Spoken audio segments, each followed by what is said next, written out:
Guía de Estudios Sociales, curso primer nivel medio. A ver, en rasgos generales, algunos conceptos para entender un poco la historia de la humanidad.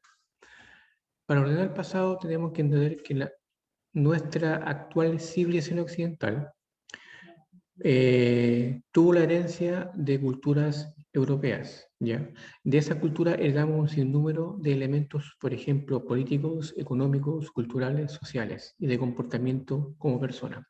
Por ejemplo, heredamos el derecho romano, ciertas características, heredamos la arquitectura, a lo mejor, de los romanos, heredamos los pensamientos filosóficos en ciertas áreas de los filósofos. Ya claramente somos la conjunción de muchas culturas europeas que a través del transcurso del tiempo nosotros las fuimos adquiriendo por sincretismo cultural, es decir, por adopción cultural.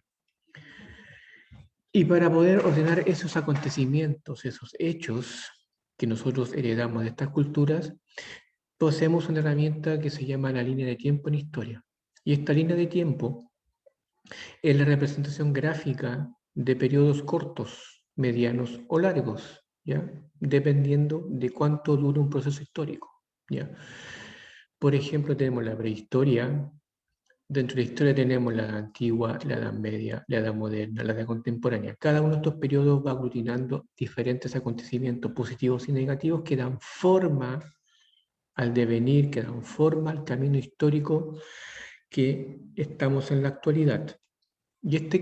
Y este camino histórico tiene un tiempo histórico, y el tiempo histórico se entiende como el periodo de tiempo en el que han ocurrido acontecimientos a lo largo de la historia que generan cambios y continuidades en nuestro camino histórico. Este tiempo puede ser corto, mediano o largo, va a depender básicamente de los acontecimientos que allí ocurran. Por ejemplo, un periodo corto dentro de la historia, un periodo presidencial que puede ser de 4 u 8 años, o 6 años. Es un periodo relativamente corto dentro de la historia general. O un periodo largo, por ejemplo, la Edad Media, ¿ya? Que se va a iniciar con la caída del Imperio Romano, ¿ya? Básicamente, hasta el descubrimiento de América, un periodo más o menos largo dentro de la historia de la humanidad. Y la historia, para poder dar forma a su cuerpo, ha dividido en periodos.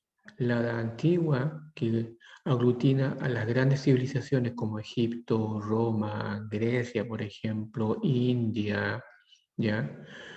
La edad moderna, que da origen a la Edad Media, al señor feudal, al castillo, a la vida dentro de las iglesias, por ejemplo.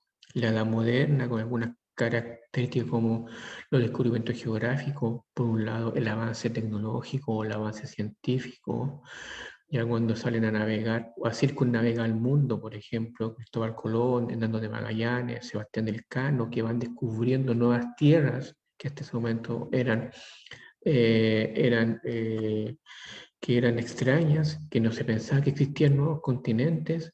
Esto va a dar origen a este periodo. Y la última de la edad contemporánea, que es la edad actual, que en nuestra época actual, por ejemplo, avances como la tecnología, el origen de la computación, el origen de la Internet, la Primera Guerra Mundial, por ejemplo, la Segunda Guerra Mundial, el periodo entre guerras, ¿ya? La manipulación del genoma humano, por un lado, van a marcar esta edad contemporánea que aún está vigente y sigue avanzando, ¿ya? Por ejemplo, el descubrimiento de una vacuna en la actualidad ya es parte de esta edad contemporánea. Entonces, haciendo una síntesis de esta primera guía, que son elementos básicos, entendemos que la sociedad occidental en la que vivimos va a ser el resumen de muchos elementos culturales heredados de civilizaciones europeas, romanas, por ejemplo, básicamente el lenguaje, el latín. Los árabes tenemos conceptos que son de allá, por ejemplo, el concepto de cheque, por ejemplo, es netamente árabe.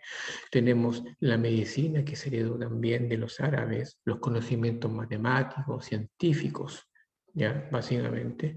Y este proceso histórico, todos estos acontecimientos o hechos, se van a resumir en la línea de tiempo para graficar aquellos periodos más complicados, aquellos periodos que han tenido un avance en la historia, que han sido muchas veces ingratos, por ejemplo, la bomba de Hiroshima, las guerras mundiales que han marcado épocas de mucha crueldad en la historia de la humanidad, ¿ya? Por ejemplo, la prehistoria, que también es muy rica en su comportamiento, con el paleolítico, el neolítico, los dinosaurios, los primeros homínidos, y su evolución hasta el día de hoy, desde el primer homínido llamado Homo ramipithecus, por ejemplo, hasta el hombre moderno, el Homo sapiens, van a estar graficados en la línea de tiempo y sus diferentes periodos.